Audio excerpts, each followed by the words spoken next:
12:03 p.m. Eastern Daylight Saving Time, 12:03 11:43 a.m. Eastern Daylight Saving Time, 11:43 11:36 a.m. Eastern Daylight Saving Time, 11:36 11:33 a.m. Eastern Daylight Saving Time, 11:33 11:28 a.m. Eastern Daylight Saving Time, 11:28 11:24 a.m. Eastern Daylight Saving Time, 11:24. Patterson says May's Brexit plan as reported would be complete breach of Tory manifesto promise, updated at 11:25 a.m. Eastern Daylight Saving Time, 11:22 a.m. Eastern Daylight Saving Time, 11:22 11:21 a.m. Eastern Daylight Saving Time, 11:21. What Number 10 said about PM's Brexit plan and its impact on a UK-US trade deal. Peter Walker, Theresa May's spokeswoman, has rejected as categorically untrue the suggestion that the proposed Brexit plan would make it impossible to then make a new trade deal with the US, but would not comment on the idea it could become more difficult.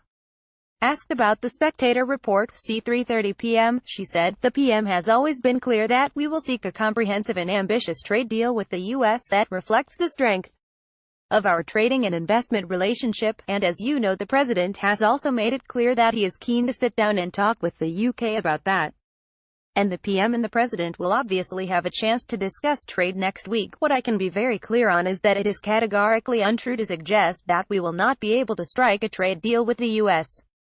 The spokeswoman said she would not get into speculation about what might or might not be in a Brexit deal.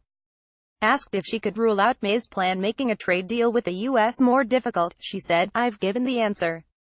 I'm not going to go any further on that." 10 Downing Street photograph, Adrian Dennis, AFP, Getty Images, 11:12 a.m. Eastern Daylight Saving Time, 11:12. Number 10 refuses to deny May's Brexit plan would limit scope for trade deal with U.S. updated at 11:14 a.m. EDT, 11:07 a.m. Eastern Daylight Saving Time, 11:07. 15 British MEPs have signed a joint statement saying the revelation that the Electoral Commission has found that Vote Leave broke election spending rules during the EU referendum justifies a second referendum.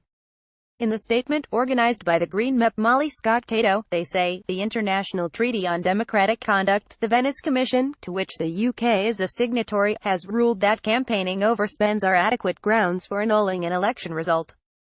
However, given that we have no domestic remedy in the UK for this occurrence, but given the evidence of breaches of electoral law by both the May Leave campaigns, the mandate for Brexit is seriously undermined. These new revelations, following on from allegations of social media manipulation, fatally undermine the legitimacy of the referendum result. We believe that there is a simple, straightforward way to address this by supporting the call for a people's vote on the Brexit deal.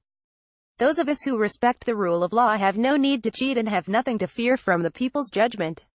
The other MEPs who have signed it are Charles Tannock, Conservative; Catherine Bearder, Lib Dem; Seb Dance; Catherine Stiller; David Martin; Mary Honeyball; Derek Vaughan; Jude Curtin-Darling; Teresa Griffin; and Julie Ward, all Labour; Julie Girling, Independent; Jill Evans; Plaid Cymru; and Jean Lambert and Keith Taylor, both a Green. 10:49 a.m. Eastern Daylight Saving Time, 10:49. Rees-Mogg urges May to tear up her own Brexit paper, 10:42 a.m. Eastern Daylight Saving Time, 10:42. Number 10 rejects claim a US-UK trade deal would probably be impossible under May's Brexit plan, 10:36 a.m. Eastern Daylight Saving Time, 10:36. 10:30 a.m. Eastern Daylight Saving Time, 10:30. May's Brexit plan would probably rule out trade deal with US. Spectator leak reveals, 10:17 a.m. Eastern Daylight Saving Time, 10:17. Corbyn says European progressive parties will lose if they look like just another part of establishment.